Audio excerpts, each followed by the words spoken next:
Tonight, a new citizen bombshell for the government. A key Liberal set to resign. The founder of Rams Home Loans charged over a $30 million tax fraud. The dramatic escape. 3 children climbed their way to safety during a house fire.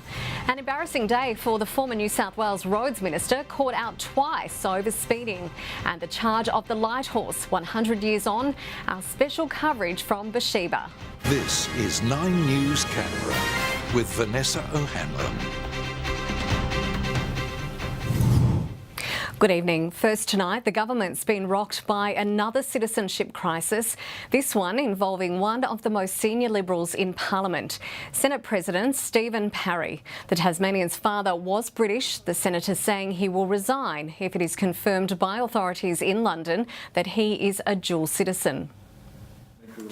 Another senior government figure has been caught in the citizenship trap. Well, it's good to get out of here, I can tell you. The President of the Senate, Stephen Parry, has asked British authorities to check if he's a dual citizen by descent. If they say yes, he will resign from Parliament, joining Coalition Ministers Barnaby Joyce and Fiona Nash. Evidently, before the High Court's decision, it wasn't something that he'd appreciated, maybe problematic for him. Order on my right. He's the first Liberal to be caught, and the Prime Minister once had a strong view of those who failed to check their backgrounds. It shows incredible sloppiness on their part. Senator Parry's father migrated to Australia in the 1950s, and he was born in Tasmania on this day in 1960. But the High Court made it clear in a strict ruling on Friday, no member is entitled to sit in Parliament if they enjoy the rights and privileges of a foreign citizen. Surely Stephen Parry should have checked this much earlier. Well, I agree with you. This citizenship debacle keeps getting worse and worse day by day. Before the latest bombshell, the acting Prime Minister was quizzed about whether the 5 disqualified members would have to repay their salaries. This is a matter that is considered on a case-by-case basis. With the Departments of Finance and Parliament considering 5 cases, the bill could be large. A federal politician's base salary for the year since the election is just shy of $200,000. As a committee chair, Larissa Waters made more. Cabinet Minister Fiona Nash earned $343,000 and the Deputy Prime Minister took home $408,000. Add $174,000 in electorate allowance and the bill tops $1.5 million. But include travel allowance and start counting from when each was first elected and the total would pass $9 million. It's a bill that's unlikely to be called in, but the political toll of this crisis is mounting for Malcolm Turnbull. The vultures are circling.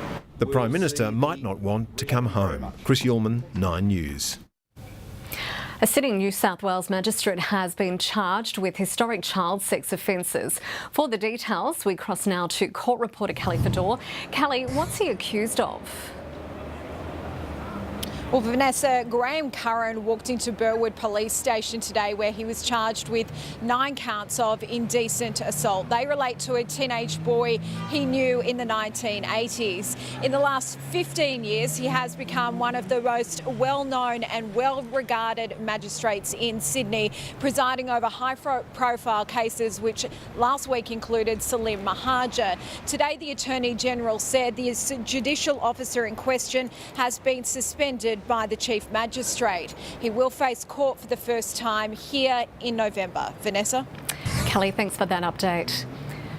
The man who brought Krispy Kreme donuts to Australia and set up Rams Home Loans has been charged with multi-million-dollar fraud. Following an 8-year investigation, the Australian Federal Police alleged John Kinghorn avoided more than $30 million in tax obligations.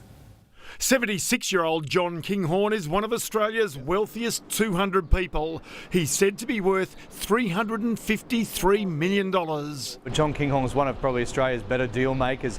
His wealth was created by building Australia's second biggest non-bank home lender, Rams. You could afford your first home sooner, with less savings than you thought.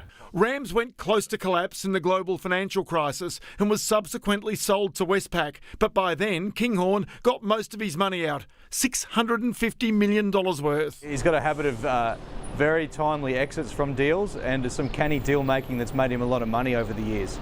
He was part of a syndicate that bought Krispy Kreme donuts to Australia. The business went bust in 2010, but Kinghorn's group kept control.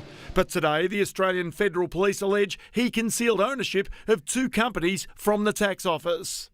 He's been charged with dishonestly influencing a Commonwealth public official and defrauding the Commonwealth. The maximum penalty for the offences, 10 years jail. The court attendance record lists this Mossman waterfront mansion as John Kinghorn's address. Now, just a few years ago, new suburban records were set in this street, well above $15 million. This house today could be worth more than $20 million. But this is not the first time that John Kinghorn has faced legal stoushes. In 2014, he was the first person in 20 years to have an ICAC corruption finding overturned regarding coal licences obtained by Cascade Coal from the Obeid family. The tax fraud case will appear in court again in February next year. Ross Greenwood, 9 News.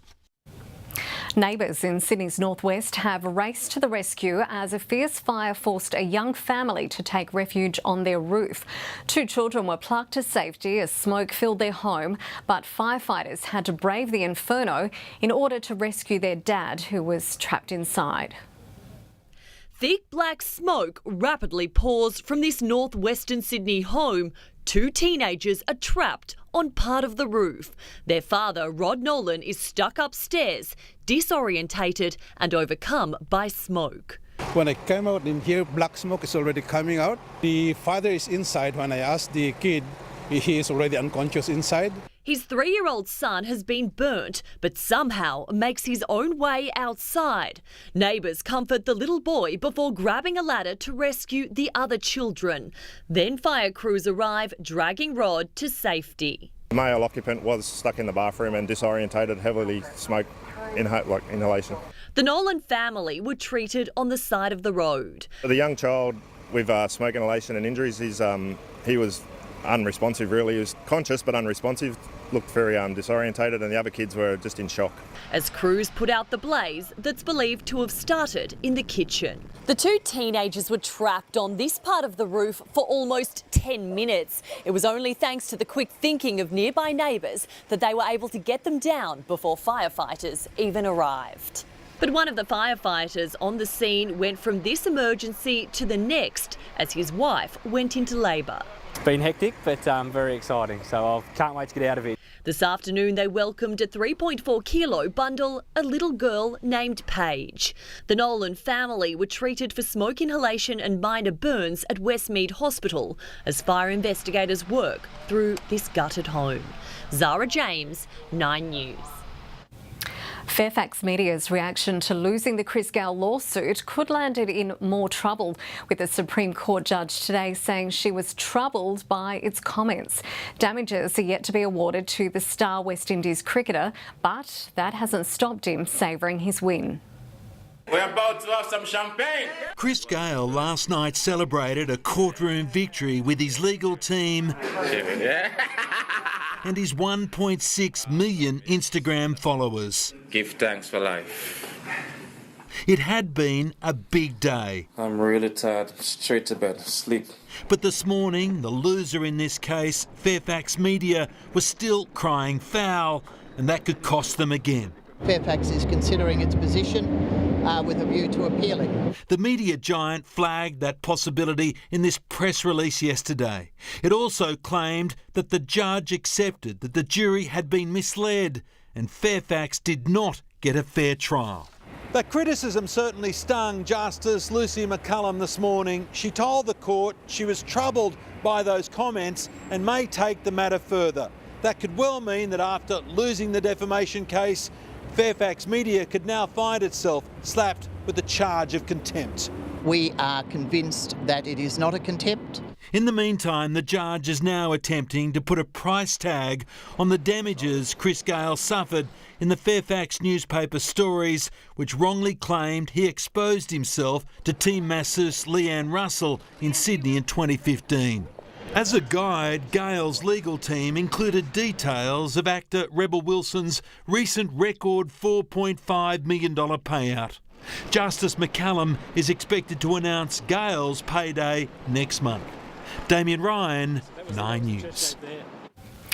He's the politician who helped implement the tough demerit points system in New South Wales. But former State Roads Minister Michael Daly will now be asking a magistrate for leniency after he was caught driving at nearly double the speed limit.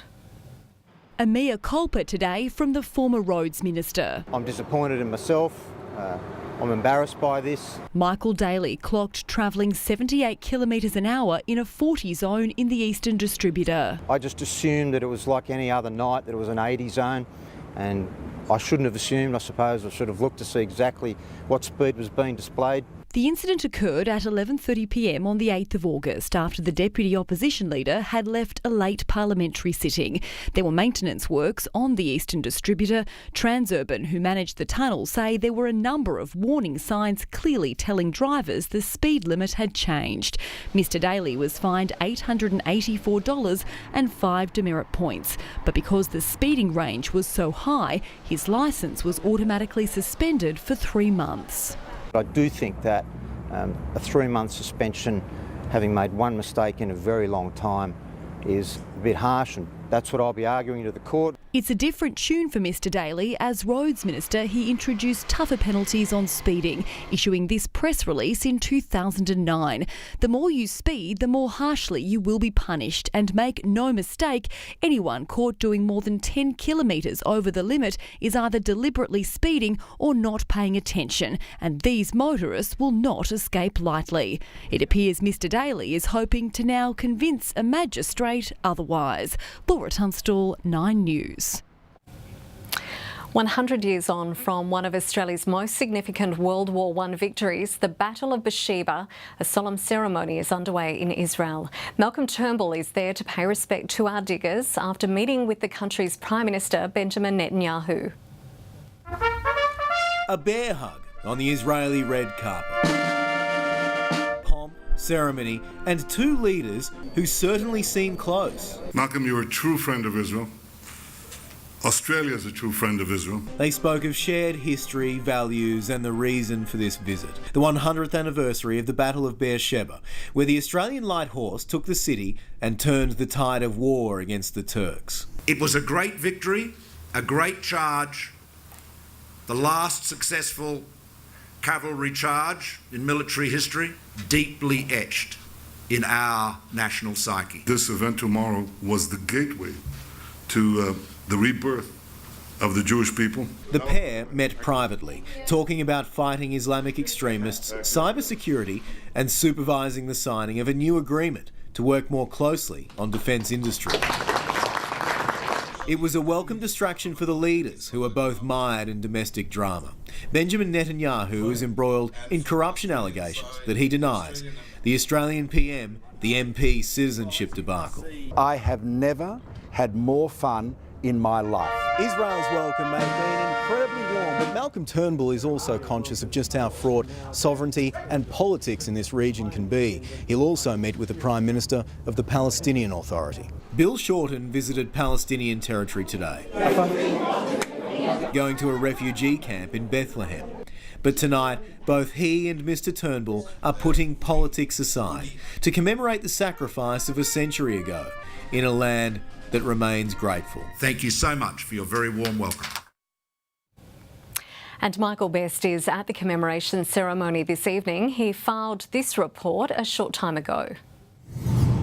This ceremony is honouring the bravery and sacrifice of the Anzacs who fought and who died here in the Battle of Beersheba. 31 Australian light horsemen lost their lives in the charge that overwhelmed this town, which was then held by the Turks. Now, they changed their tactics. Instead of dismounting to fight, the light horse stayed on horseback, used their bayonets as swords, and overwhelmed the 4,000 Ottoman troops. Both Malcolm Turnbull and his Israeli counterpart, Benjamin Netanyahu, are speaking here today, honouring the sacrifice. And that's necessitated a huge security operation, with even shade cloth being erected to protect the leaders' positions from the surrounding apartment buildings. This cemetery might be in the middle of an Israeli city, but it's flanked by Australian gum trees. Another reminder of the men who lost their lives here and will never leave this land. Michael Best with that report there. And there's turmoil in the White House tonight as 3 Trump associates face criminal charges as part of the investigation into links with Russia. 2 stand accused of money laundering and conspiracy, the third admitting he lied about his Russia meetings. Scary times at the White House in more ways than one, with President Trump putting on his happy face for the annual Halloween celebration. But the news that 3 people involved in his election campaign are now facing charges, the clearest evidence yet that there were close contacts with the Russians after a Russian professor close to Vladimir Putin offered, quote, dirt in emails involving Hillary Clinton. It's very significant to have an official with any major presidential campaign admitting that they're working with the Russian government to hurt their opponent and admitting that they lied about that fact to cover it up. The arrest of Paul Manafort, the former Trump campaign chairman, and his associate Rick Gates for money laundering charges could just be the start of it. They allegedly hid $97 million in offshore accounts, mainly from pro-Russia Ukraine, crucially before joining Trump's campaign. But the greater threat to the president right now, a guilty plea by former advisor George Papadopoulos. He admits lying to the FBI about the Russian email offer. The White House says he had a very limited role in the campaign. Look, this individual was the member of a volunteer advisory council that met one time over the course of a year. He was not paid by the campaign. So who else will the investigation be targeting? Well, last year there was that meeting at Trump Tower between Donald Trump Jr. and his brother-in-law, Jared Kushner. And the FBI will be certainly wanting to know what was discussed there. To add to Trump's bad day, he knows full well he's only at the beginning of the investigation and not at the end of it. In the United States, Robert Penfold, 9 News. All sides appear to have dug their heels in with the passing of this evening's deadline for shutting down the Immigration Detention Centre on Manus Island. 600 asylum seekers are refusing to leave, saying they fear being assaulted by locals if they relocate to other hostels on the island. There are reports some locals have begun looting the centre, while the PNG government is set to cut power and water to the facility.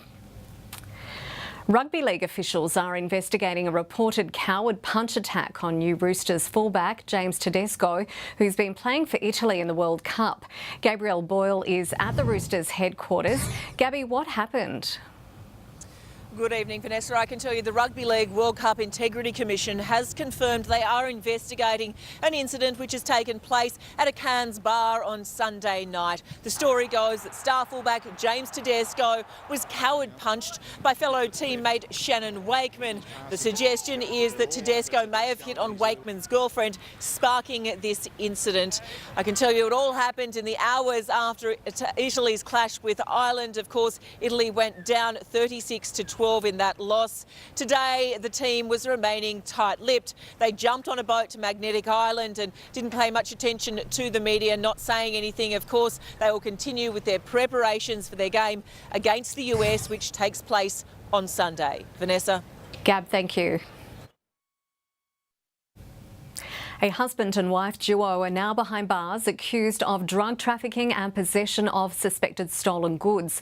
The pair were arrested after a raid on their home uncovered drugs and tens of thousands of dollars in cash.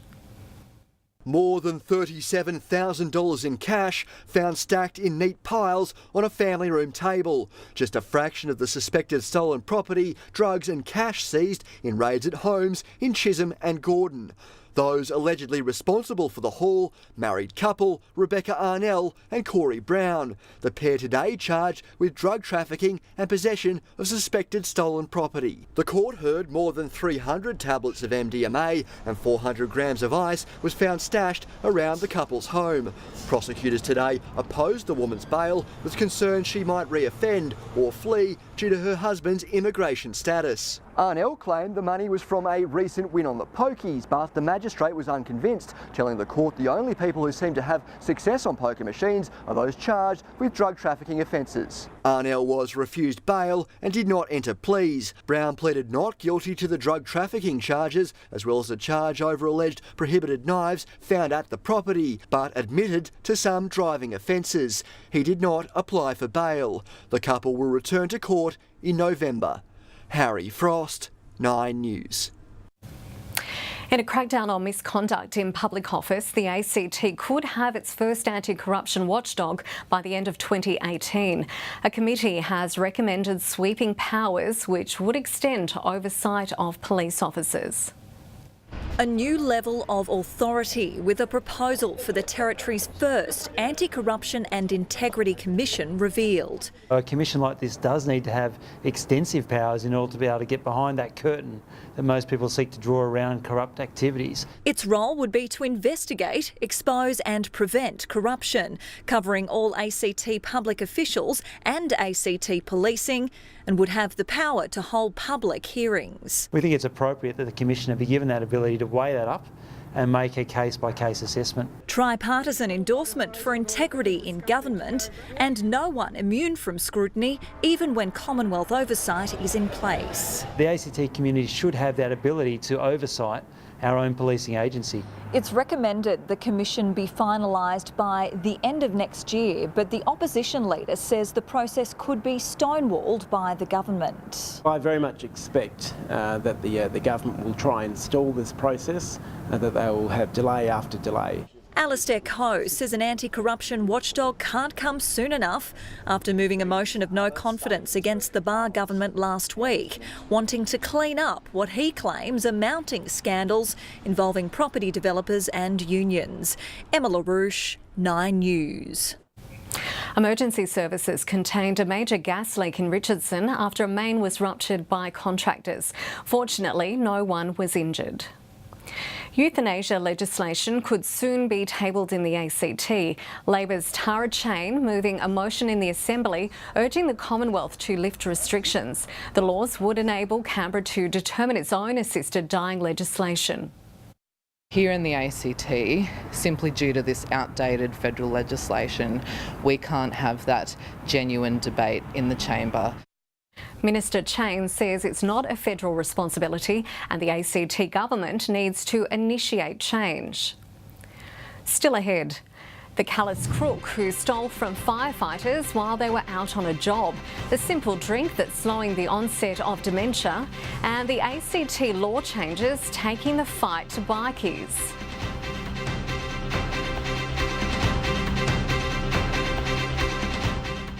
% on your favourite groceries. Aussie supermarket markdowns. Prices have never been better at Coles. Plus, Australia get angry. Their husbands fought to defend our land. So why would anyone kick these war widows out of their homes? They could wait till we die. A current affair next. And they're off. How's this happening? Go. It's an app for punters with awesome offers. I'm talking live racing, race replays. It's a form guide in your pocket. Darryl! It's got floating vision. Fast, responsive, fast-sponsive. Wow. The Tab app has more content, value and features than you ever knew you needed. Download the Tab app, proudly made for punters. Tab, we love a bet. True stories from BLUMERS lawyers. A broken footpath, a trip, $95,000 compensation. A wet floor, a slip, a $216,000 settlement. A case of dental negligence, $35,000 compensation. They call BLUMERS Canberra's case-winning personal injury lawyers. BLUMERS, because you deserve justice. At BHP, we work hard to support our communities. Because it's their support that helps us deliver the benefits of Australia's natural resources to all Australians. I know a lot of people are relying on us. If the school wasn't here, none of the kids would be here. Imagine what we could all achieve. We continue to work together and think big. Think big. This is it. The whistle blows, the lights go green, the gates crash open. It's now or never. Ladbrokes, up for the challenge since 1886. What's showing up in this driver's record to set alarm bells ringing? RBT, Thursday 7:30 on 9. They're the heroes who battle blazes across our city day and night, but a heartless thief has targeted our firefighters. Crews from Bankstown Station were responding to an emergency when a Padstow man crept in and stole their personal belongings. Battling a shop fire on the Hume Highway at Yagoona, these firefighters have no idea just a few hundred metres away back at the station, a thief is helping themselves to their belongings. The man accused of the low act is Scott Muirhead. The 38-year-old from Padstow allegedly threw a rock in the window of the Bankstown fire station, stealing mobile phones, a PlayStation, digital camera, sunglasses and hundreds of dollars in cash. This has occurred while our local crews have been out assisting the community during an emergency situation. Firefighters returned to find the station had been ransacked and called police. Fortunately, one stolen phone had a Find My Phone app, and officers were able to track it to the Banksia Bass Hill Motel, just 4 kilometres down the road. When officers arrived here at the motel, they allegedly found Scott holding the mobile phone, trying to stop it tracking. In his room, they also found a blue duffel bag containing the other stolen goods, which he claimed he found in a rubbish bin. Magistrate Elaine Truscott wasn't convinced by his story.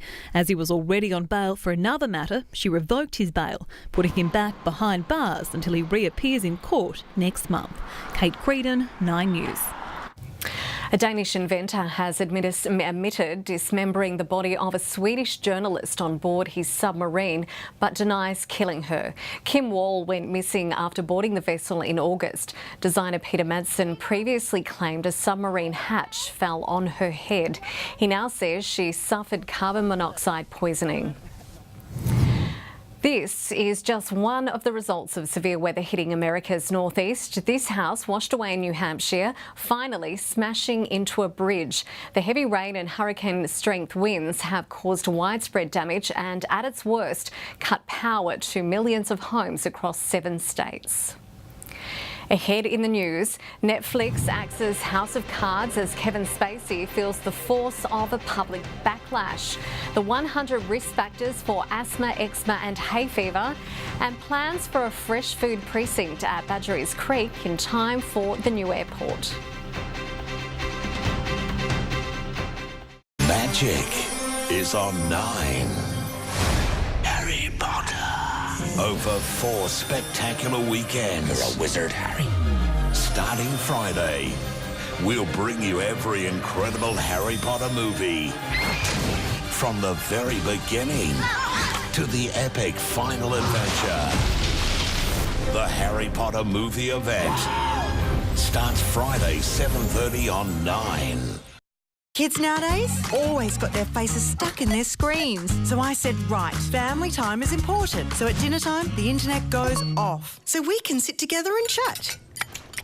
Turn the internet back on, please, Mum. Well, at least they said something. Introducing iPrimer's Us Time. It lets you pause your internet anytime, like family time. The most flexible internet you can get. That's us. iPrimer's. So, we're actually doing this. Yes, we are. Hey, Mum, Dad. Hello. Hey, mate. On to the next big adventure. Yep. Yes, we are. You can't sell this. Oh, sorry, love. It's sold already. To Daphne. Making the next move can be a big change for everyone in the family. But whatever you decide, Apia has a range of quality home insurance for over 50s to suit your life and budget. It's time to switch to Apia. Welcome to your new neighbourhood, Founders Lane, situated between the Canberra Centre and iconic Gorman House. Founders Lane celebrates the past and marks a new era for the city's future. It's more than just an address, it's the start of something new. City living is just the beginning at Founders Lane. Go to founderslane.com.au. Check out this week's great specials from Superbarn. Beef porterhouse portions are low $16.99 a kilo. Delicious yellow peaches, great value at $6.99 a kilo. Superbarn, helping you live well for less. You know, everything great starts somewhere. Like the beef from Macca's Burgers. It comes from Aussie farms, like the Hill families here in Clark Creek. Hey guys. Hi, Jeff. Macca's, proudly supporting homegrown. Australia get angry. Their husbands fought to defend our land. So why would anyone kick these war widows out of their homes? A current affair next. There is major backlash from the LGBT community over Kevin Spacey's response to allegations